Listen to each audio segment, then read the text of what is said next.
quilting rulers and what you need to get started.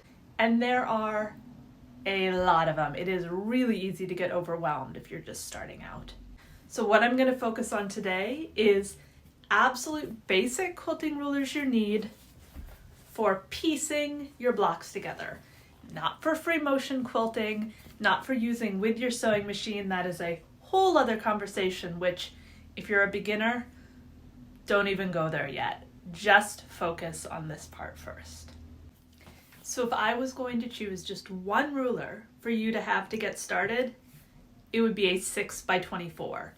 Seems kind of long, but you want something this long because a lot of patterns will call for you to fold the width of fabric, and most quilting fabrics are around 42, 44, and cut strips. So having something that's 24, you want to be able to cut the entire fabric. You can also use this to do squares. It has great angles on here, which honestly, I don't use those. That gets a little fancy.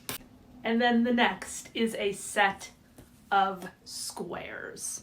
So you got your little itsy baby square this goes up to about 12.5 square. Okay, why squares? Well, most of your blocks are squares. You'll also probably notice there are a lot of right angles in quilting. Now, when I was a seamstress, this was my ruler. But, because people look a little bit more like this than like this. Well, they don't really look like either, but you get my point. Quilting, it's really those super precise squares. And they're pretty important to get right if you want to do precision stuff, or just if you want all your blocks to line up, which you definitely don't have to do, but you do you.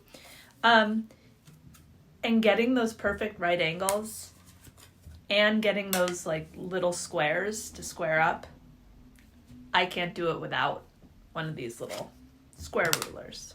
Now, if you want to know about rulers for the actual final quilting process to use with your machine, I'm going to send you to someone who knows a lot more than I do about that, who can give you all the information that you need.